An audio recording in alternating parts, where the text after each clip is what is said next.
Yan nga guys, si Diwata at bababa na. Ito daw. So yun nga guys, andito na nga tayo. Ayan si Diwata. Okay, sir, masasabi mo na Diwata ay nag-iwan? Masasabi ko lang, napakabigat yung mesa sa Alvin TV. Totoo lang, nabuhat-buhat ko na. Parang pasangko yung mundo. Ay, diba? Sa sinisip ko sa sarili ko, napakalaking sakripisyo naman magagawin ko na to para kay Alvin TV. Yes. Kasi mesa na to eh. Alright. Diba? Kung malaglag yung mesa, magasgasan, sino makapagalitan yan? Babagsak kayo sa sakyan, ano? Ako rin. Second, okay lang yan, magasgasan yan. Pero yung kay Alvin TV na mesa, dapat perfect. Wow! Dapat maganda. Alright. Pag nagkasira yung nagasgasan yun, saan lalagay ni Alvin TV yung damit niya? Magsari ako ng TV. Sabi nga, sir. Kaya nga eh, dapat pagdating niya, perfect na yung kwarto. Ayos na. Ayos na yung kwarto niya. Alright. Kaya sabi ko, di ba, kung masira natin yung mesa, saan natin ikilan niya, ilalagay yung mga damit niya. Brief. Lalagay. Pantulog, saan ilalagay. Kaya maganda naman na, maganda na nakatulong tayo sa pagbubuhat ng table ni Alvin TV. Tsaka nakapasok ako doon sa bahay ni Rosmar na binigay kay Diwata. Anong sumira, sir? May aircon na ba sa loob? Malamig yung aircon. Yun. For a while there, inisip ko, kawawa naman yung mga vlogger sa labas.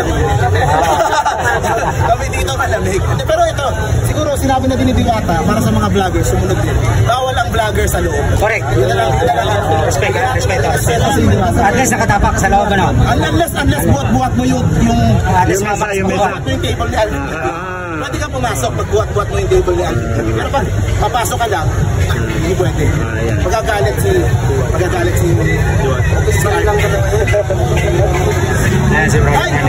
office, pahingahan, rest house, lahat na. Bro, anong vlog mo pala? Grabe na ako nagsasalita siya. Models of Sa akin lang. Kayo pala magkasama. Thank you very much kay Rosmar, Madam Rosmar. Ang pahingahan ni Diwata. Sabi ko dapat alvin pa rin. Maraming salamat kasi nakita namin si Diwata, di ba, pagod na pagod. Gusto magpahingasan siya sa kotse. Di ba? Hirap si Diwata. So ngayon, meron na siyang pahingahan. Kung gusto niya, dito na matulog. Pagod siya. Pwede siya dito, magbabantay siya sa shop. Tutulog siya dito. Kaya napakaganda. Yan talaga si Rosmar, napaka-malipipuso. Ito gusto ko din gawin niya. Kasi sabi niya, di ba, bakit daw si Rosmar tinutulungan si Diwata, may pera na si Diwata. Bakit hindi daw yung mahihirap yung tulungan ni Rosmar? Ay, kung nakapalo kayo kay Rosmar, makikita nyo lang, sa sobrang daming natulungan ni Rosmar, hindi mo mabigyan. Ilan ang pinadala niya ng Gcash nung pandemic, nagko-community, ano pa yan?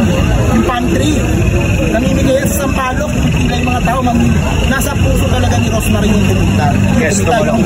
Tumulong sa kapwa. Kaya talagang kaya, ayun na. Yan, tara. Yes. Boss, nakapasok na yung table nyo.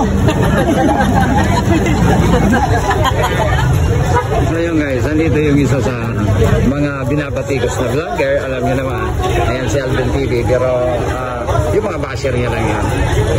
Kanya-kanya tayong ano dito. Kaya sabi nga, kung makikita nyo si Alvin TV, ayan, talaga naman